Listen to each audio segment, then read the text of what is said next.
Muito boa tarde a todos. Um grande prazer estar aqui convosco. Agradecer o convite amável do Helder para estar aqui a falar-vos sobre estas coisas que para mim são muito relevantes.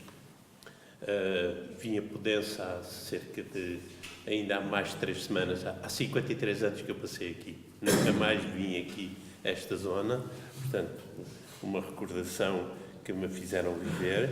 Obrigado. Depois, venho aqui falar sobre muitas coisas. Como o tempo é pouco, vou falar de poucas.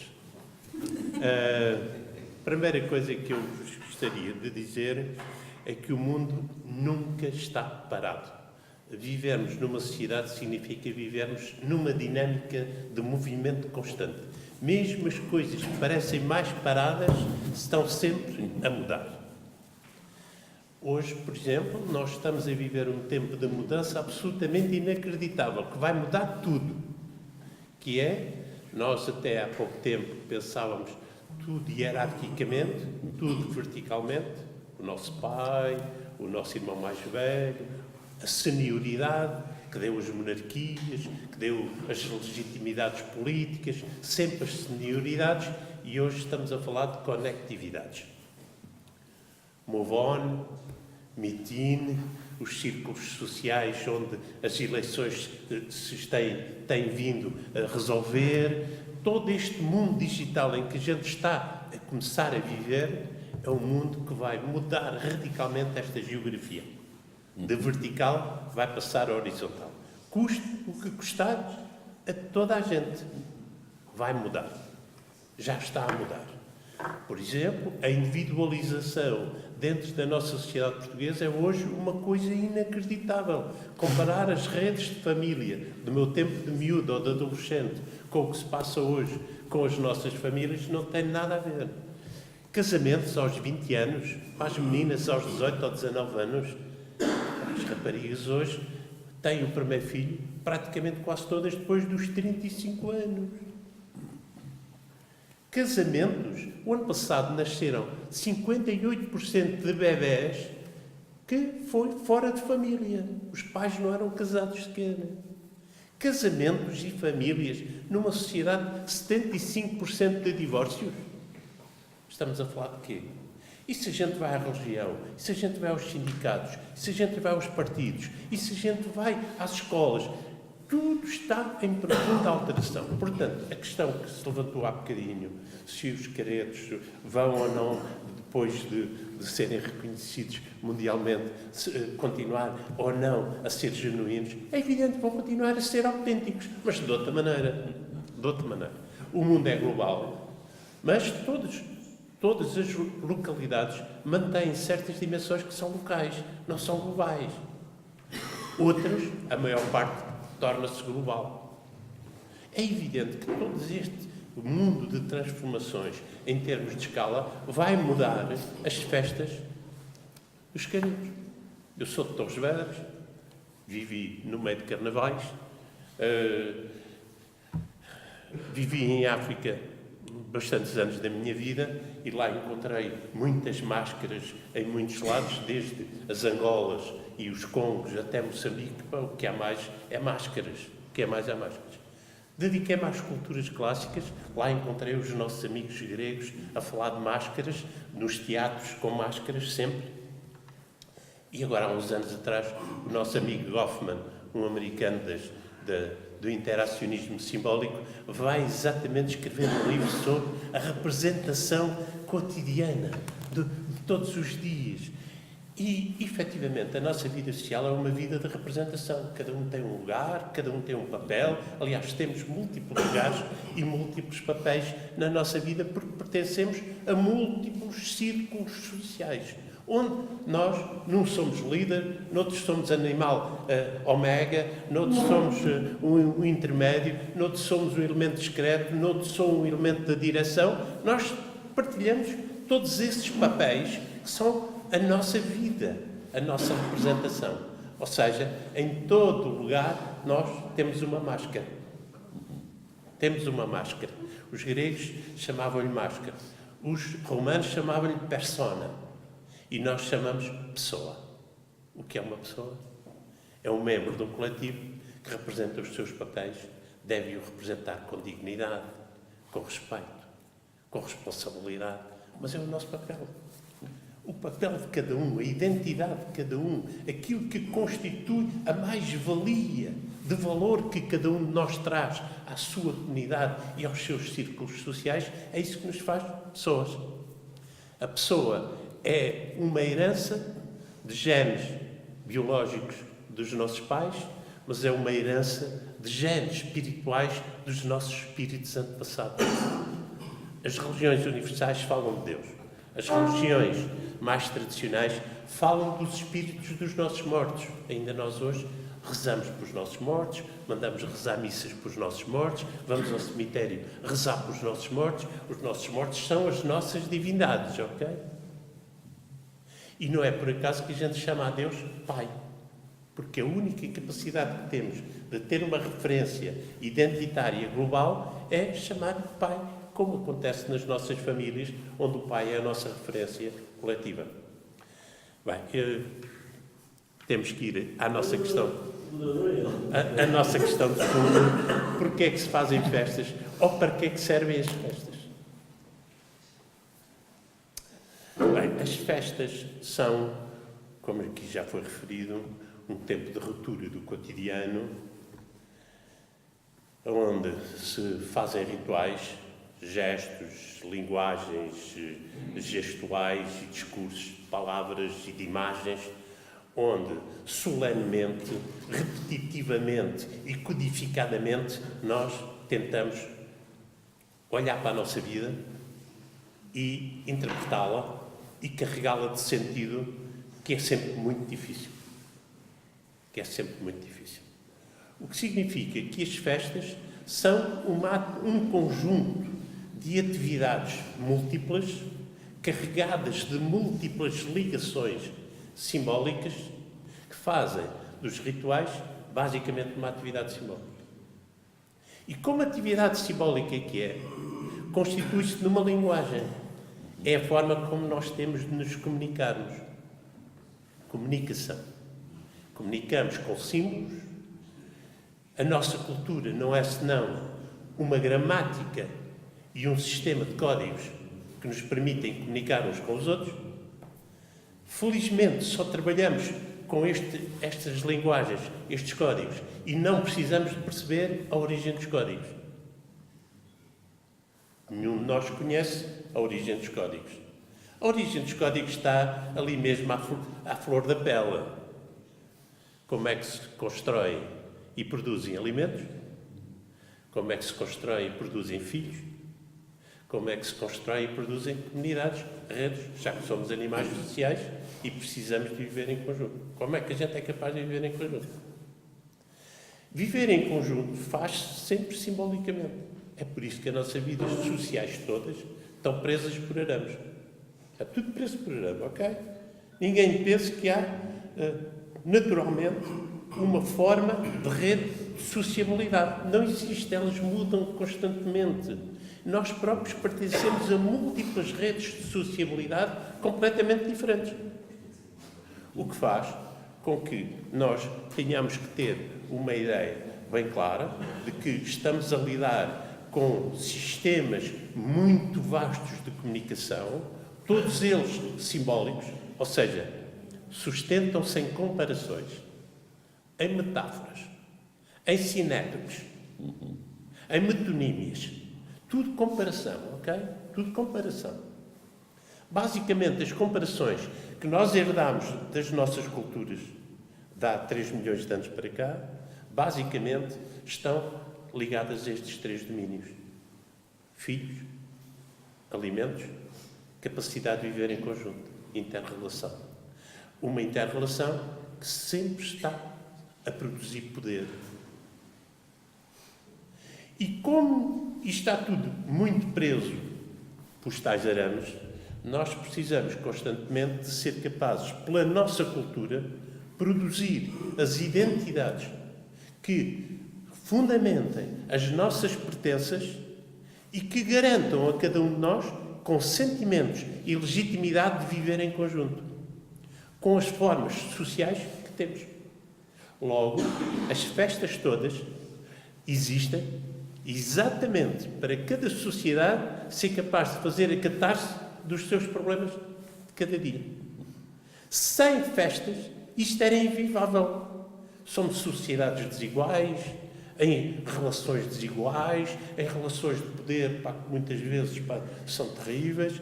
Nós sabemos que nos nossos amigos gregos antigos, Atenas tinha mais de metade da população era de escravos. Mais de metade da população da velha Atenas eram escravos. E em Roma havia um desastre, porque ninguém podia trabalhar a não ser os escravos. Estamos a viver outro tipo de mundo. Por outro lado, as casas dos pastores, dos Pirineus de Andorra, aquelas casinhas perdidas nas montanhas, aqui como em Trás-os-Montes, em algumas montanhas, as casas dos pastores, aqueles corrais onde havia refúgio para as ovelhas e para os pastores. Essas casas, apesar de Andorra hoje já não ser uma terra de pastores, as casas não desapareceram. Estão lá, todas. Mas todas de quem? Dos grandes ricos. São os únicos que têm dinheiro para manter casas naqueles sítios absolutamente inacessíveis. Se a gente vai para a Indonésia, em muitas ilhas, as velhas casas palhotas que se construíam e que demoravam semanas ou meses a construírem, hoje continuam, mas já não são dos agricultores das ilhas. São dos grandes comerciantes de nós de cola, que têm pistas de aviação e que têm dinheiro para manter aquelas casas. Estamos preocupados se as nossas festas de Carnaval vão continuar ou não? Elas que venham, mas que vão mudar, com certeza. Eu já referi há bocadinho a um grupinho que estava aí, que hoje Veneza, que no século XVI era uma grande capital e que chegou a ter muitas centenas de milhares de habitantes, hoje tem 50.000 habitantes. Já não chega. É o número de habitantes da cidade de Veneza. O resto é turismo. É evidente que Veneza mantém lá o seu património. É com certeza que os habitantes de Veneza continuam a ter as suas culturas específicas. Agora, é evidente que o mundo global pega por onde é capaz. Por onde é capaz. Portanto, a mudança aqui vai ter que acontecer. Inevitavelmente os rituais vão-se mudando, mas eles não vão poder acabar, porque nós não somos capazes de socialmente viver sem produzir e reproduzir e reforçar as nossas tricas do dia-a-dia. O dia-a-dia de sociedades tão desiguais como as nossas são erosivos das nossas sociedades e das nossas instituições, e é evidente que se a gente não tiver rituais onde a gente possa dizer mal das coisas, fazer mal ao poder, subverter a ordem das coisas, não é possível. Em África, no tempo do Shaka Zulu, havia rituais exatamente para dizer mal do poder e subverter completamente a ordem do poder e as regras do poder. Shaka Zulu. Lá havia rituais exatamente para abrir a possibilidade de dizer mal e de subverter a ordem. Os nossos carnavais são a mesma coisa, mas todas as sociedades precisam disto. Sem catarse, como é que a gente é capaz de viver nestas sociedades tão desiguais? Se as nossas sociedades não são capazes de simbolicamente construir a sua integração, não é possível viver sequer socialmente. Mas como somos uma espécie social, de certeza que daqui a uns bons milénios continuaremos a fazer rituais, continuaremos certamente a dizer mal do poder, a subverter a ordem das coisas. Qual ordem? A ordem que está na base dos nossos sistemas simbólicos. Género e sexo, claro, inevitavelmente, é que não há filhos sem sexo, sem homens e sem mulheres. E daí que a produção de homens e mulheres seja tão relevante nas nossas sociedades. Hoje, os coletes amarelos estão aí a dizer mal da vida e do sistema, mas o Carnaval não é uma manifestação nas ruas de Paris para dizer mal da situação e do poder. O ritual do Carnaval existe para afirmar as instituições que a nossa terra tem, a nossa comunidade tem. É por isso que existem. E é por isso que fazem este golpe simbólico de dizer mal, de destruir caoticamente a sociedade, de porem a sexualidade selvagem, sem regras, sem normas, como todas as festas devem ser afinadas com muita partilha de comida, com muita partilha de bebida. É evidente, porque sem essa partilha a festa não podia realizar aquilo para que ela existe. A festa é o estruturador da integração das nossas comunidades. Sem festas não era possível haver comunidades. Como é que a gente reproduzia o poder político nessas comunidades? Como é que a gente reproduzia o sistema de propriedade ou de colaboração ou de competição dentro das nossas sociedades? Não era possível. Agora, os rituais têm uma sabedoria muito própria para isso. Permitem abrir portas para produzir catálise.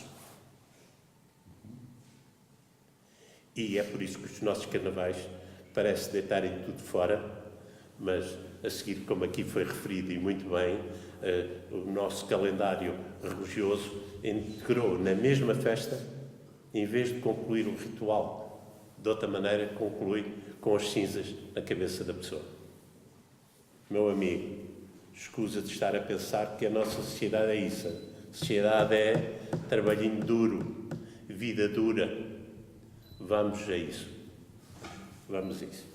Portanto, eu, se calhar, já passei o meu tempo, porque se a gente ficasse aqui na palheta, pá, isto não pararia, não pararia.